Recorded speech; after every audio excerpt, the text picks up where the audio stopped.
So John Robeson, I'm here at Enfield Auto Restoration where we're putting together this Jensen Interceptor for the Boch Collection.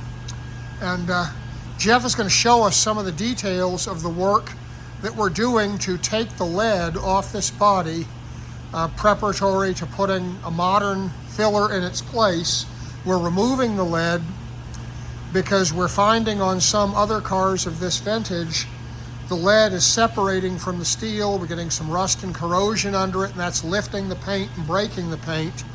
And we want to avoid that outcome, so the best way to do that is to start with bare metal. You want to just... Yeah, sure. I can bring you right to the back here. Both of these lower quarters were repaired, and the other side, I cleaned that side up to have a nice side that I could copy, because as long as I have one good side, I can repair the other side. And so I'm using a template from that side inside out to repair this, which I have here, and that's from flat. So you can feel, you can see almost like a grain. These are marks from rolling it out on the wheel there, but this is a smooth surface now. Yeah, and you can see how rough it is here. There's all this damage down here, so now we'll have a nice clean panel that'll fit right on there. Better than factory there. This is an ability that I'm really proud to be able to show, because there aren't but a handful of restorers in the United States who have the skills that you're seeing here to actually make complex curves and shapes in these body panels. But that's what you have to do if you want to fix a car without covering it with a quarter and a half an inch or half an inch of filler to mask the ripples. Yeah, we're also doing the inside panel as well. So the inside and the outside, that's obviously, that'll go into there. So we'll have a whole solid bottom end of the rear quarter panel on this side.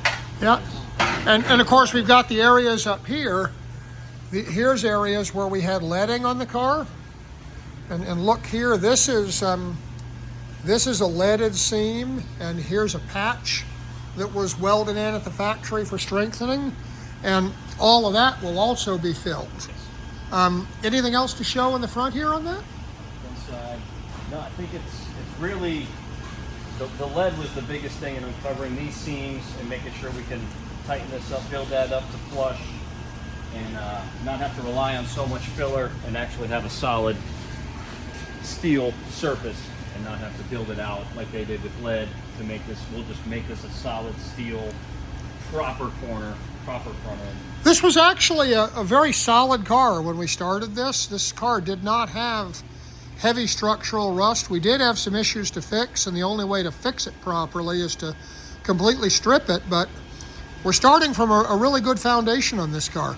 Yeah, you can see, removing the lead, you can reveal some of these small hairline cracks, especially on a convertible, that can come back to bite us.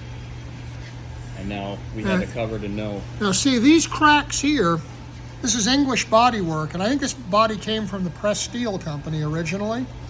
And these same areas in a Rolls Royce, these are common fracture points. So on a Silver Shadow of this era, you'll see fracture lines running down here. You see it here, here, and here. And again, that's something that you can't fix without stripping the car to gain access to this, removing the lead, welding the metal, filling and smoothing it. And it's a really increasingly important thing in restoration, because we used to take for granted that lead was permanent in these cars, and lead is permanent for 10, 20 years, but we're getting these cars now 50, 60, 70 years old, and lead doesn't last that long, especially on cars that flex over bumps.